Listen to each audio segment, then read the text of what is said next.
2 तारीख का दिन रविवार का दिन है, एकादशी का दिन है, द्वादशी युक्त एकादशी का दिन है। द्वादशी दिल्ली के पंचांग के अनुसार से इस दिन हो रही है क्षय। क्षय का मतलब है कि यानी उसका पुण्य, दिन का पुण्य कहीं ना कहीं कमजोर पड़ गया। इस दिन ग्रहों ने परिवर्तन की चाल चली है, बहुत महत्वपूर्ण चंद्रमा परिवर्तन की तरफ जा रहे हैं, गजकेसरी योग का निर्माण कर रहे हैं। साथ साथ शुक्र जो है वो अपने घर जा रहे हैं और ये सुख का एक नया योग बनाते दिखाई दे रहे हैं। ध्यान रखना पड़ेगा थोड़े से, विशेष तौर पे आपके मनोमस्तिष्क में थोड़ी जो है सांसारिक इच्छाओं की पूर्ति के योग भी बनते दिखाई दे रहे हैं। ऐसे में जो लव लाइफ में लोग हैं उनके लिए एंजॉयमेंट का एक नया रास्ता खुलता दिखाई दे रहा है। ये योग बहुत सुंदर रूप से कुछ दिन में आपको अच्छे से आगे बढ़ने के साथ साथ ये करीब करीब 20-25 दिनों में अच्छे कुछ ना कुछ नए सुख देने के योग बनाते दिखाई देंगे, ऐसे ग्रहों का परिवर्तन के साथ साथ।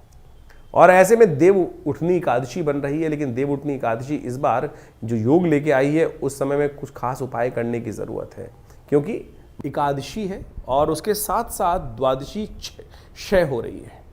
द्वादशी क्षय हो रही है और देव प्रबोधनी एकादशी अपने आप में अनसूत साया माना जाता है।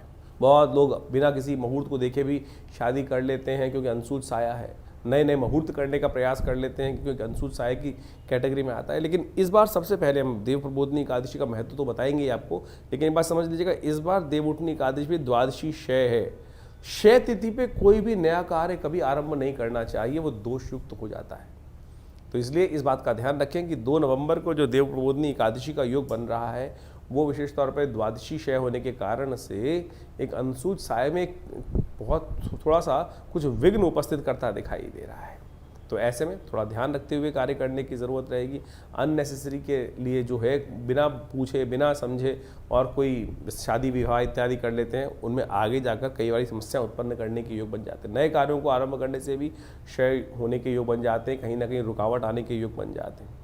ऐसे में उन सबको ठीक करने के लिए और इस दिन विशेष तौर पर कहा जाता है कि भगवान विष्णु जाग रहे होते हैं, तो खूब ढोल नगाड़े इत्यादि भगवान का सहस्त्रसी पुरुष सूक्त का मंत्र करते हुए भगवान का सुंदर पूजन करें, भगवान को जगाएं और जगाने के बाद उनका विशेष पूजन किया जाता है। उनका पंचोपचार, षोडशोपचार, पंचामृत से स्नान, गंगा जल से स्नान, तुलसी दल विशेष इत्यादि के द्वारा समस्त रूप से पूजन कर उनका समस्त रूप से उनका पूजन करें। पंचोपचार, षोडशोपचार कहा जाता है भगवान समस्त मनोरथों को सिद्ध करने के योग बनाते हैं। और आखिरी में उनका चरणामृत जो ग्रहण कर लेते हैं, अकाल मृत्यु हरणम सर्व्याधि विनाशनम कहा जाता है, विष्णु पादोत्कम पित्वा पुनर्जन्म न विद्यते। तो इस बात को हमें समझ लेना चाहिए, ये तिथि इतनी शुभ है।